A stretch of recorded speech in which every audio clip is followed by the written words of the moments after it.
Allison, thank you so much for talking with me today. I appreciate your time and talking to me about meteorology and all things CNN today. Yes, no, I'm very excited. I've listened to several other episodes, so this is kind of a cool experience to actually be on the other hot seat for a change. Yeah, exactly. I always said that whenever I'm interviewed, I'm like, this is so weird because usually I'm the one doing the interviewing. Yes.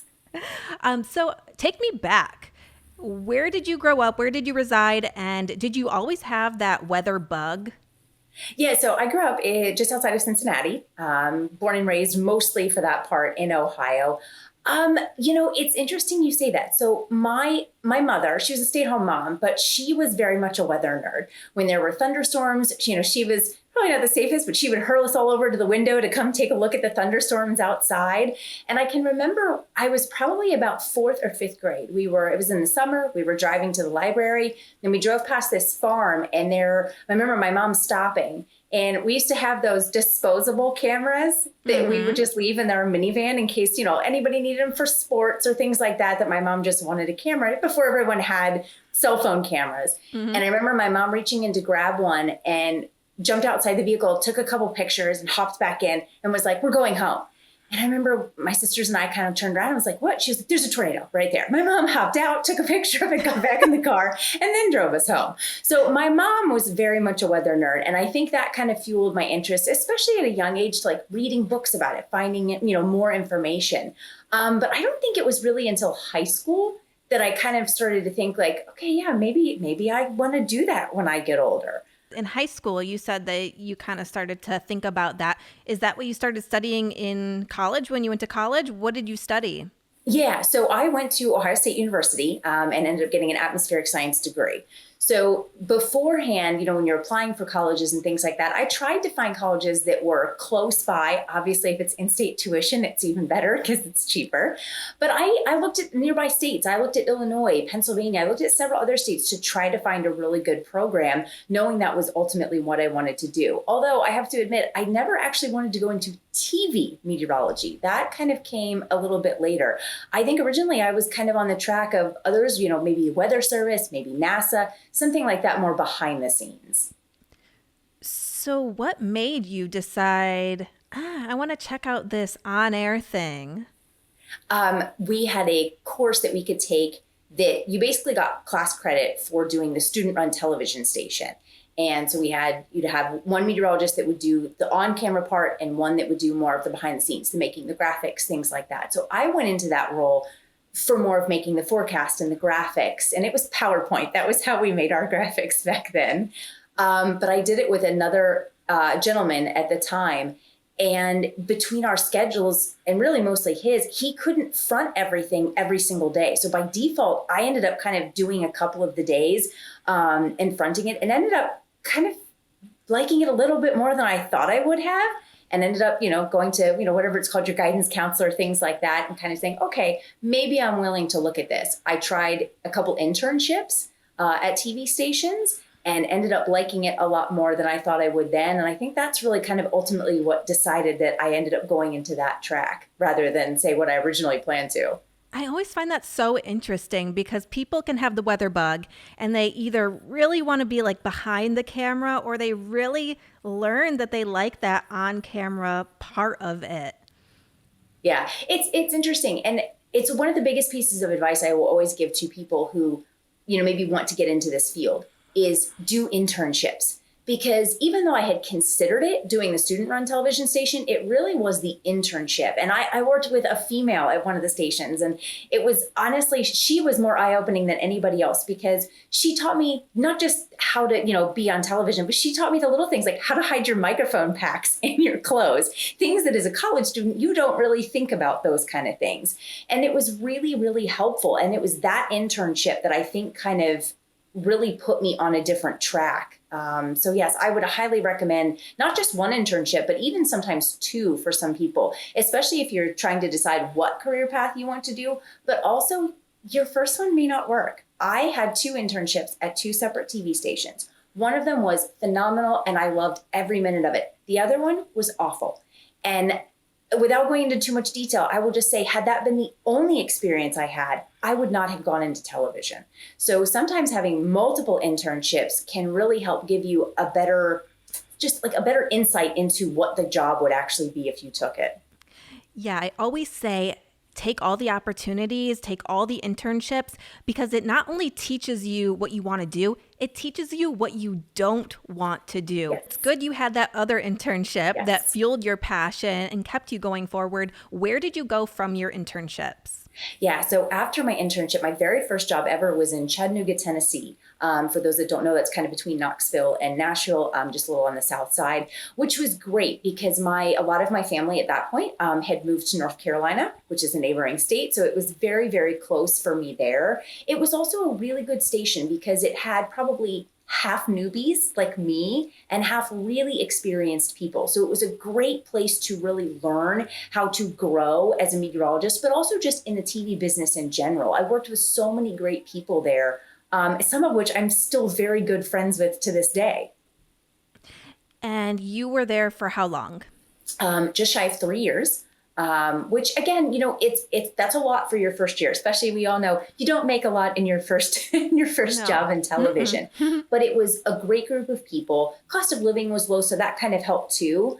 And then from there, I went to Nashville. So it wasn't a very far trip. What helped there too was we shared a lot of counties that were close by. So even some of like the geography and topography, I already kind of knew some of that going into it, which certainly helped. And I worked there for about 2 years as well. And at that point, I had gotten engaged to my husband, who was working in Atlanta. And we both were trying to figure out what to do. It's one thing to say your boyfriend lives in a different state. It's entirely different to say your husband lives in a different state. So we knew we probably had to find a job together. Atlanta just had more opportunities.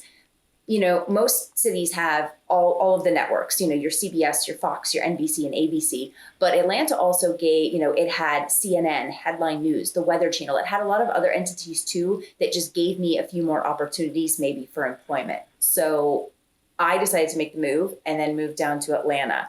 Got a job at a local station here for a couple of years, had a baby, took some time off, which was fantastic. And then ended up going to the Weather Channel after that, and then ultimately to CNN shortly thereafter. And that's where I've been for more than almost a decade now. Wow, wow, wow. Stepping back, it does make so much sense to go from that market in Tennessee to that market in Nashville. I worked in Tucson for 4 years at one station and then just hopped across the street to the next station for another few years. But it helps so much just knowing not only that community, but also regionally for weather. It's just like you're like, okay, I already know this. I can easily hop back in. Yeah, it's amazing. And it's those things that you don't learn unless you've ever lived there. But the microclimates that each individual area or region kind of has, if you've never forecasted or never lived there before, you don't know that. So yes, to your point, it's sometimes either staying within the same city but jumping ship to a different station, or staying within the same state. It makes that transition so much easier because you already kind of know some of the microclimates that are around that region. And you said that you met your now husband, while you were in Nashville, correct? So we got engaged when I was in Nashville. My husband and I actually met. We both went to Ohio State different times, but they had a severe weather symposium. And so we met at the weather conference, which huge nerd alert. But yes, we met at the weather conference, having both, he had come back after he had graduated. But we got engaged when I was in Nashville. Yes. I would be remiss if I didn't quickly talk about who your husband is. Your husband is Mike Bettis, who is on the Weather Channel, a notable figure on the Weather Channel at that. And so it makes total sense that you guys would meet at a weather conference. That's so funny. But what are your conversations like around the dinner table? Are you constantly talking weather? Actually, yes. I think more than people really think. Part of that is because it's our jobs. We'll talk about, he'll go into work and he'll, look at me because I often work the morning shift and he works a late shift. So he'll even say to me sometimes, like, you think I'm going to be busy tonight? I'll be like, yeah, it might be. We'll talk about storms, or he'll even say, like, you're probably going to have a lot to talk about tomorrow morning. So it's, and we have these conversations. The ironic part is because we both now forecast more nationally than locally, there are admittedly times where we'll go, get the mail, or we'll go out to lunch together and it'll be raining, and we'll both turn to each other and be like, did you know it's supposed to rain here today? Because we're so focused on kind of like larger scale patterns that sometimes we don't often focus on, like, I mean, we may know it was going to rain, but we certainly weren't paying attention to, like, oh, was that supposed to start this morning or was that later? So it is kind of funny that even as meteorologists, we still miss things. That's and hilarious. It just kind of becomes a joke between the two of us. Yeah, that's so funny. So did you ever work with your husband at the Weather Channel at the same time? Yes, we actually did a Christmas Day shift together, which was kind of funny. I didn't work at the Weather Channel for very long, but yes, the holidays, everybody's off, so they're shifting people around, and it ended up that I ended up actually working on the same shift as he did, which was kind of funny. The ironic part is, in television, I use my maiden name, which is Chinchar. So to a viewer, it reads Allison Chinchar and Mike Bettis. And so it took probably a couple of hours, I think, if people were actually genuinely watching, before we finally commented on it, because you wouldn't know just based off the names. So we finally had some people that commented maybe 2 or 3 hours into the show. Wait a second, did you just say that was your wife? So it was kind of funny. I was kind of seeing people's reactions, like when they finally realized it. Oddly, that was not the first time we worked together, though. My husband and I had gone tornado chasing years before when I worked in Tennessee. The Weather Channel had sent him up. It was one of those big active days. We knew severe weather was going to happen, and we just ultimately ended up in the same place and ended up tornado chasing together. Did not get to see anything, but it was still kind of a cool experience to do it with my, it wasn't my husband at the time, but it was still an interesting and fun experience to be able to have that. There was a third time where you could say we worked together. The Weather Channel used to have a show called Wake Up with Al, where Al Roker hosted it. And at the end of his show, he would toss to the anchor of the next show, which happened to be my husband. But I was on Al's show covering Hurricane Isaac in New Orleans. And he pulled both of us up at the monitor at the same time to kind of almost make a joke, like I'm tossing to one Bettis to the other Bettis. So that was kind of neat. But that was more just kind of being up on the screen. But honestly, that's 3 times. There's really not as many, considering we both work in the same business. You would think there might be more moments than that, but really there hasn't been. That's so funny. Speaking of that, you both working in the same business, do you find that easy because you guys understand each other? You guys understand the schedules? You understand what each other are going through? Yes, I absolutely do. And I think it would be the same. Like, I have friends who work in the television business who have their significant others are, say, EMS, like EMTs or nurses or police officers, things like that, that also kind of understand like the crazy erratic schedules. For the two of us, we understand. We're going to have to work the holidays, and our holidays may not even line up. He may get Thanksgiving and I may get Christmas. It's just how it is. And there is that level of understanding, and it's really not an issue. Even when I worked in local TV, you still have those sweeps months, where you can't really take time off, but he didn't have those, or his would be different. His was more of a block during all of hurricane season, whereas local TV, it's like May and November, things like that. We would work it out. I think the toughest part for us isn't between us, but it's finding childcare, because it's hard to find people who work weekends, overnights, holidays. That's where it's been tough. So not necessarily between us, but trying to find childcare has been the hardest part. That's exactly where I was going to head next. Having children. You said that you did take a bit of a break and then you went back into news.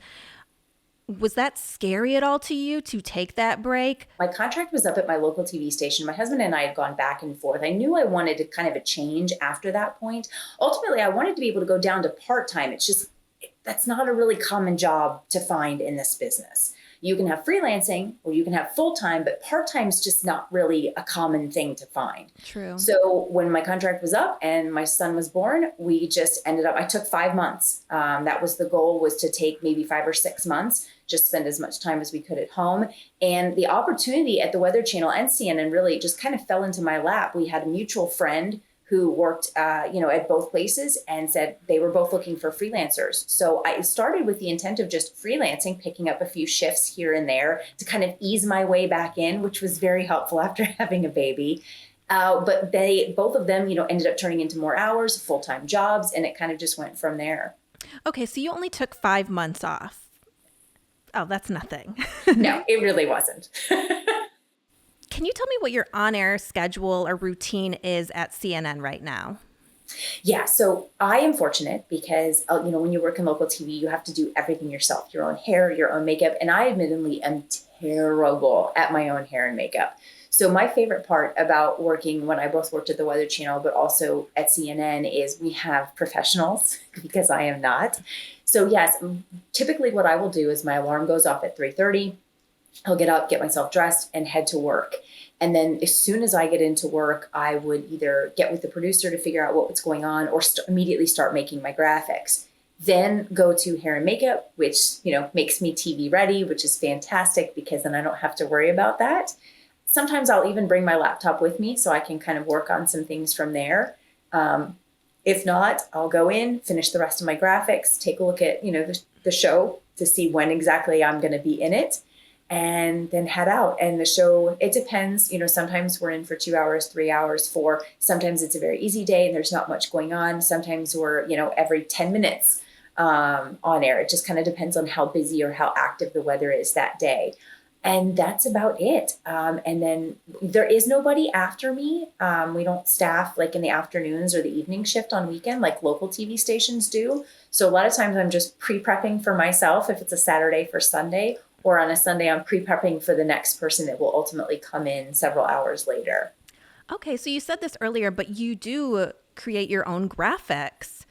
You don't have a producer doing that for you at CNN? It depends on the shift. We don't have one on weekends anymore, but during the week we do. So if I work a shift, like if somebody's off during the week and I'm filling in, during a weekday, instead of say writing or doing something else, yes, we do have producers for that. But no, for the most part, the weekend shift is very much kind of like what it would be at a local TV station where I make, most of my own graphics. Again, it's a lot of them you can just kind of build off the last person that worked before you. So a thing like a 7-day or some of those kind of maps, it's little tweaks. You're not building everything necessarily from scratch.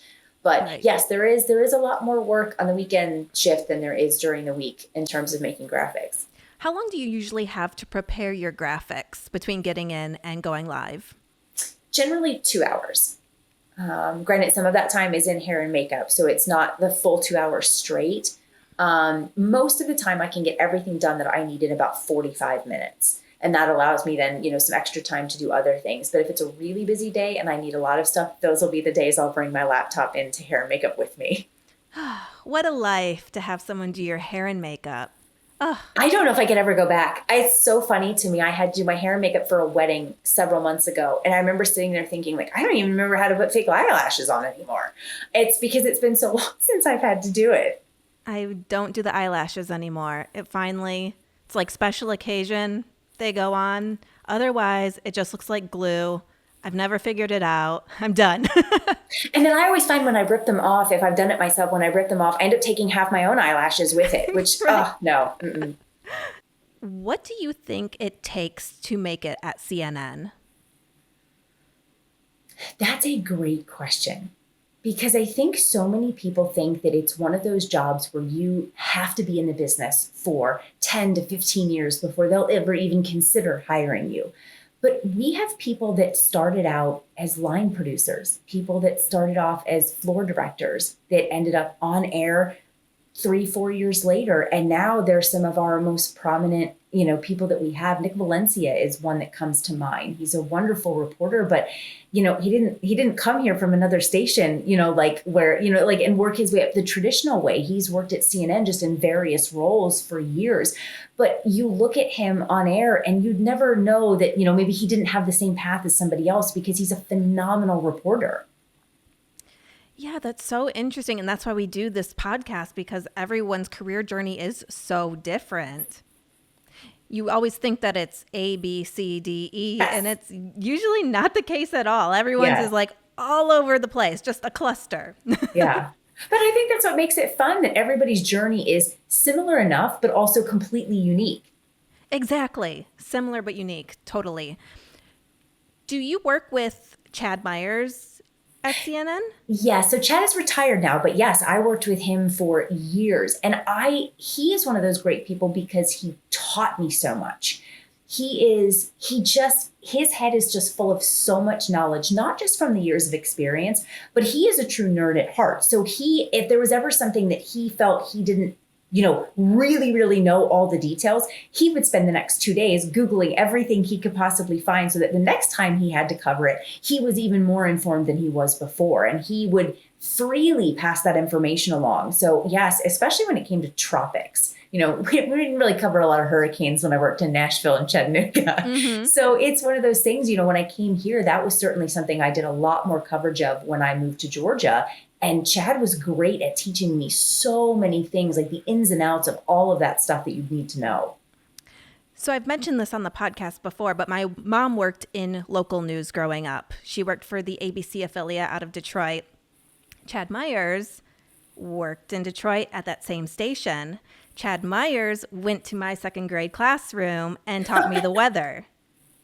That's awesome. Full circle moment. Yes. Yeah. So it's just like ingrained in my memory that Chad taught me the weather in second grade. And Chad taught me the weather 10 to 15 years into my career, which is amazing. So funny. What kind of severe weather have you covered? And is there a severe weather moment that really sticks out in your brain? So Hurricane Isaac was the first hurricane I ever covered. I think just from that, just for being the first, was an experience. Also, too, because I guess in my mind, I always had all these, you see everybody else's live shots. You see what everyone else is doing. And most people are usually on the beach. Well, New Orleans isn't really on a sandy beach. So the first time I covered a hurricane, it was within a city. And so it was very different how it ended up turning out than I think what you assume is going to be like in your mind. But I honestly think that was great because I learned so much about covering storms. That was my first experience of, okay, what do I do if my hotel loses power? Because I think that's the thing, you assume that, people, at home lose power, but I think everyone always assumes, okay, but hotels have generators. The thing is they don't last forever. And so it's those little things where you understand it, but you don't really think about it ahead of time until you've actually gone through it. Hurricanes were also just very hard to cover because they cover such an extensive geography. When you are covering a tornado, and I've covered several tornadoes and the damage that they occur, the tornado itself is stronger, but the damage path is much more narrow. It may hit a community or two. But if you go 10, 15 miles outside of that town, everybody has power. The buildings are fine. It's different with a hurricane. We had to, in order to find places to get power, to get gas, we were going miles and miles and miles outside of New Orleans just to be able to find basic supplies in some cases. So that was also an eye-opening experience too. I think for me, my favorite thing to cover, though, is snowstorms. And I think that's because there's also just a level of fun to them that you don't have with other things. When you're covering flooding, tornadoes, hurricanes, it's all about the destruction that they cause. And don't get me wrong, snowstorms, especially big ones, can certainly cause big problems, especially on roadways. But you're also inevitably going to find kids enjoying the heck out of having a day off school, tubing, down what would normally be a road. So those, I always just enjoyed covering those so much more because there was at least a silver lining to covering those kind of events that you don't often have in the others. Plus, there's always a bar or a restaurant down the street where it's packed because those people just simply didn't care that it was snowing. How many snow angels have you been asked to cover on air and just lay down and go? Right. It's oddly, I've been asked more by kids to help them build snowmen. That's been really, and that honestly, that was fantastic. That's been so much fun.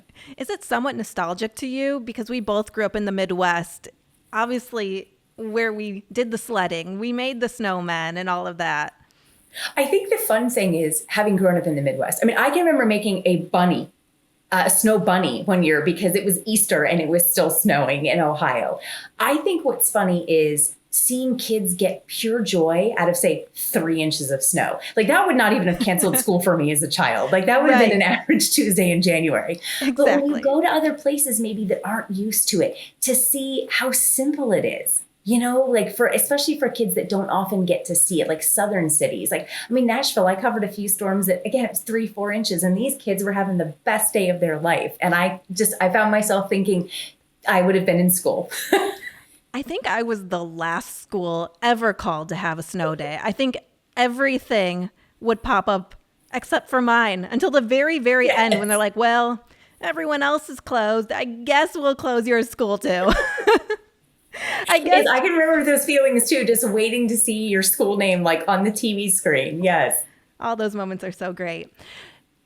You write romance novels, which is that a departure from the meteorology or the science writing that you do at CNN? I would think so. But then also, I'm like, well, you are a science writer. So I feel like, well, you have some of those chops in the back, right? Yeah, I mean, it's a little bit of both. So yes, so my role at CNN is kind of both. So I will write, a lot of science articles, and that could be weather, climate, space. I mean, I've written on a variety of topics, but those are all nonfiction. It's just like when you go on TV, it's completely fact based. But I would often find myself, especially during COVID, you've got a lot of extra time on your hands, and with unsure of what to actually do, and I started just writing down fun fiction things, like things that were totally make believe that, didn't really happen, but it was kind of cathartic in the same way. I mean, I enjoy writing, period, whether it's nonfiction or fiction, but that was just different for me because I didn't have to worry about, everything on paper being completely true. I didn't have to research absolutely everything and make sure everything was exactly the same. And so it kind of became cathartic to kind of write that down. Then it also kind of just became fun to make up characters and make up what they do. And my books are romantic suspense. So there's also plot twists and things like that kind of go along. And that was kind of fun to kind of like work out in my head, kind of making sure everything fit like in the plot timelines and all that stuff. And kept writing. And it turned into 4 books. That's and amazing. my husband and best friend finally got to the point where they were like, just publish them, just go for it and see what happens. So yeah, it sounds like an odd twist, but it oddly was a very easy transition for me. And you have a new book out. Tell me about it. Yeah, so it's book 2 in the series. So the 4 books are standalone. You don't have to read them in any particular order, but they're all connected. So all of the main male characters work together at a security business. And then it follows essentially each one of their love stories, in each one of the books. But a lot of the characters, are involved in all 4 of the books. It takes place here in Atlanta. That's where the setting is. So that was familiar to me to kind of write about a lot of the places that I've been. You have to change some names. You can't keep everything exactly as it is. That's the joy of fiction. But it was a pleasure to write those books. And now to actually see them, to see them in a bookstore, to physically hold them and see the finished product is just, I can't even describe that feeling. It's amazing. What would you say to the person that is working in news that maybe wants to venture out and try something different, like writing a book? I would say do it. And it's so much easier now. Not that I've tried to publish a book 20 years ago, but it is so easy now to get your books out. So I'm an indie publisher. So a lot of this I just did myself. I hired out for the things I can't do. Despite the fact that I write and I am on TV, I'm terrible with grammar. I couldn't tell you where a comma goes to save my life. So I, hired out for editors and things like that. I'm not a great designer, so I had people design the book covers. But the process to take the book, to take the Word document that you have and make the book and publish it is so easy now. There's so many wonderful websites and companies out there to help you do that. It took me, believe it or not, the full product on Word document, fully edited, the whole book. It took me less than an hour to get it up on all of the traditional sites like Amazon, Barnes and Noble, Apple Books, all that. I mean, they make it so easy these days. I would say just take the chance. If it's something you want to do, go for it. For the people that want to follow in your footsteps, they maybe want to make it to Weather Channel or they want to make it to CNN. What piece of advice would you give? Yeah, so that's a great question. Honestly, it's just fill out the application. I can't tell you how many times, especially when you're first in your career, there's a lot of people that will say, "Oh no, but I'm just not ready for that yet. I've got a few more years before I need to work my way up." My question always was to people, why? Why? Now, if you feel you need those few years because you don't think you're ready on a personal level, that's different. But don't hold back because you think maybe they don't think you have the experience or they don't, you know what I'm saying? It's different in that regard. There are people I know who have gone from market 100 to 30. Who have gone from market 80 to market 10. And on paper, that seems like a large jump, But if it's what you really want, those people, when you interview them, they'll see that passion that you have for moving to that city, and it will definitely make a difference. 1000%. Believe in yourself. Yes. I love that. Okay, let's get to the quick fires now. Okay. Fill in the blank. If I weren't a journalist, I would be. Yeah. So you had Whitney Clark on your show not that long ago, and I hate to just steal her answer, but her answer was kind of mine. I think it would be fantastic to own a bookstore where people could come in and almost kind of like a library. Where, you like people have like Kindle Unlimited, where basically you can come into the bookstore and you can like sit there and read and take books off the shelf and put them back. There's no pressure to just buy them. You can try one out. If you read the first 3 chapters, you don't like it, put it back. And, I'm not a coffee drinker, but a lot of other people are. So maybe, have coffee and tea, just something to relax, like an environment that just welcomes people to come in that also have a joy of reading like I do, I think would be amazing. I have to admit, I've read an entire book in a bookstore before. Yes, it can happen, especially if it's a good book. You get caught up, and the next thing you know, you're 27 chapters deep. Yeah, exactly. I was going to ask your favorite coffee order, but do you not drink coffee? Tea. Are you my first? You're my first non-coffee drinker? Oh my gosh. I know. And what's funny is my husband is not a coffee drinker either. And so people will come to our house and they'll be like, do you have any coffee? And we're like, we don't even have a coffee maker. Oh because we just goodness. don't. Yeah, we don't. No, we're more of tea people. So like in the cold months, I'll have hot tea. And in the summer months when it's very warm, I'll drink iced tea. But no, I've tried a variety of coffees. I just don't like the taste. So what is your tea order then? I'm a green tea person with a little bit of honey. But I'm also open to trying new things. I've tried so many different teas over the years. But yeah, my go-to would probably be green tea with some honey. I knew it would happen eventually, that there would be the non-coffee drinker. I was waiting for the day. This is the day. Your favorite travel destination? Ooh, Spain. We have been a couple of times to different places of Spain, and I just absolutely love it. We don't speak great Spanish, probably enough to get by, but it's just a very warm and welcoming country. They don't care that, that maybe you don't speak fluently. If you try, that's all they care about. And just the food, the culture, everything, we love it there. I've heard so many good things. Something people often get wrong about you. So this is a funny answer. My birthday. Because the internet has my birthday wrong.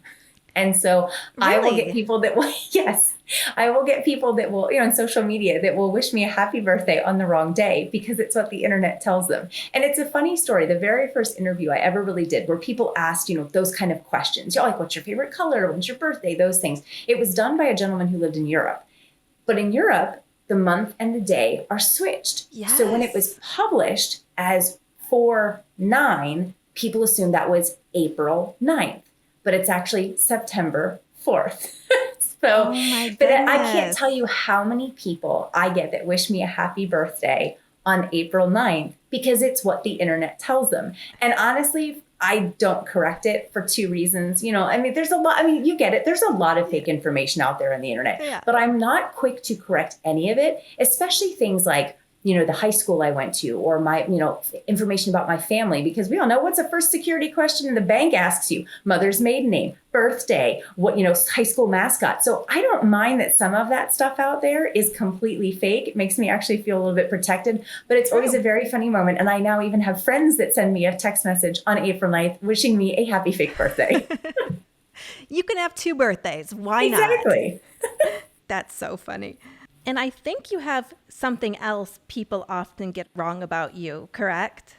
Yes. So when my husband and I first started dating, keep in mind, we dated for 8 years before we ended up getting married. So it was a very long time relationship, and a lot of it was long distance. My husband had his co-anchor, Stephanie Abrams, who a lot of people assumed they were actually married because they had such good chemistry on air and often hung out after work, at like going to restaurants and things like that, especially with a lot of the staff and crew that worked on their show.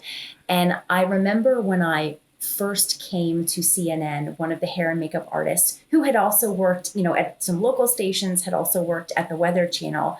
I was talking to her and telling her that Stephanie and I were gardening buddies. You know, we both like to garden. We were sharing things, and the look on her face told me something was wrong. And I remember saying to her, I was like, "What's wrong?" She goes, "You guys talk together?" I said, "Oh yeah, we hang out and we talk travel, all this kind of stuff. Why?" And she was like, "But you're the other woman." And I was like, what? And she said, "But they were married. And then you came in and then they got divorced and then you got married." And I had to say to her, I was like, "My husband's only been married once to me. And I've dated him longer than he knew Stephanie." But it became this whole thing. And I remember coming home and telling my husband, and he said, "A lot of people have said the same thing." Did a quick Google search, and it's all over the internet that is how that my husband and Stephanie were married, that I was the other woman. And it's only funny to us because we are all such good friends. Stephanie and her husband, Mike and I, we all hang out together. So it's kind of funny for us, but it's interesting how far rumors like that can go, especially when it comes to the internet. Wow, it's like that telephone game, you know, Yes. like goes in one ear and then by the end of the telephone line, it's completely different. Yes. Yes, for sure. Wow. The last movie, TV show, or book you watched and loved? Oh, so my husband and I are very much into Only Murders in the Building. So season 3, we've just kind of started into that. But the first 2 seasons we've loved, and we're very excited to kind of finish out. We haven't finished the 3rd season, but definitely absolutely very excited to finish that season because we love that show. A snapshot of an ordinary everyday moment that gives you true joy. Family dinner. Because my husband and I work opposite schedules and opposite days, there are many weeks where there's maybe only 2 or 3 days we actually get to have dinner as a family. And so it's nice to just kind of cherish that moment because we don't get it very much. Like I said, maybe 2-3 nights a week and that's it. But I enjoyed it. It's nice to just have the flow of conversation and just kind of let it happen naturally. But yes, that one moment I thoroughly enjoy when we're actually able to have a family meal. You have one son, correct? Yes. Does he watch you guys on television often? Sometimes. It's funny because we were on a cruise one time and this older couple came up to my husband at the table and they were very polite, tried not to interrupt the meal, but they just said, "We just want to let you know, we watch you all the time. Think you do a wonderful job. You have a lovely family. Have a great night." Again, it was very simple and quick. And our son kind of looked at me and he goes, "Do you know those people?" And we were like, "No." He goes, "Why did they say hi to you?" And we were like, "Well, Daddy's on TV." And he was like, "So are you like semi-famous?" So I think for him, it was just kind of funny. So now it's kind of become a joke within the family that we are semi-famous, but Yes. not really famous. Semi-famous. I love that. That's hilarious. If you could switch lives with one person for a day, who would it be? So this is a random answer, but I think it would be great and super fun to be an Antarctic researcher. The ones that work down in those facilities down there. I just don't think I could hack it for 6 to 9 months in those extreme temperatures. So if it was just for one day to just switch lives, I think that would be such a cool experience for one day to be in those labs with all those super awesome experiments and be in such a remote part of the world. But it's really cold, so one day would be enough. Yeah, one day or a few hours. Yeah. One thing you're deeply grateful for right now. Everything? Is that like too cliche of an answer? I like my job. My family's doing well. Everyone's in great health, even extended family. It's my son's doing great in school. Yes, my books, people like the books. I know everything. Yeah, there's so much to be grateful for. Yeah. Are you a gratitude list kind of person? Do you write down what you're grateful for? Do anything like that? Meditate? I text myself. I don't have like an actual journal, but I will often text myself reminders of good things that happen so that, if you ever have a bad moment, you can kind of go back. Plus, I feel like a text works because I'm more likely to have my phone on me than I am to have a journal. Mm-hmm. So it's very nice to have that sometimes. Yes. Last question. If you could go back in time to when you first started your career, what piece of advice would you give yourself? To not take criticism from like internet trolls so seriously. It's one thing to take constructive criticism from people who are genuinely trying to help you with something, but we both know, and you don't even have to be on TV for this. I mean, there are internet trolls for everyone. But a lot of times what they are saying, there's no basis to, there's no weight to it. They're simply just doing it to be mean. But I remember in the very beginnings, taking some of those comments really to heart. And I think if I could tell myself anything, it would just be to just brush those off and to realize that sometimes people are just mean for the sake of being mean. And there's nothing really that you could ever do to fix that. But I remember, and I've even had interns, the same thing, where you just early in the career, it's hard. It's hard to it's easy to say to have thick skin, but it's hard to actually have it in reality. Preach. Because yes, people will say all the time, have a thick skin, but we're journalists because we have emotion and we have feelings and we're human beings. So yes, yeah. And honestly, if we didn't have a thick skin, we would have been out of this business decades ago. Yes. We have thick skin because we're still here doing this job, but we also have feelings because we're human beings. Yeah. It's one of those phrases. Yeah, people understand it, but it's one of those phrases that's way easier said than done. Yeah, absolutely. Well, Allison, this was so fun. How can people watch you, read your articles, read your books? Tell me all the things. Yeah. So usually the best time is weekend mornings because that's when we usually have most of our hits on CNN. Articles, it pops up from time to time. Sometimes, there's not a lot going on, so we'll work on a longer project. But CNN.com is where you're going to end up seeing most of the articles. Although I do also write on occasion for newspapers or research publications. The Royal Meteorological Society often publishes a lot of some kind of side project writing that we do, which is always super fun for them. And then for the books, it's AllisonBettis.com. We've got the first 2 books that are out, and then the 2 books next that will finish out the series. And also hopefully soon have some details on the next series, which stems with a female meteorologist as the lead in that book series. So wow. Yes, I'm very excited. It will be all the female characters have STEM-based careers. This has been a super fun project to get started on, albeit not complete yet. But yes, very excited. But all those details will be on the website soon as well.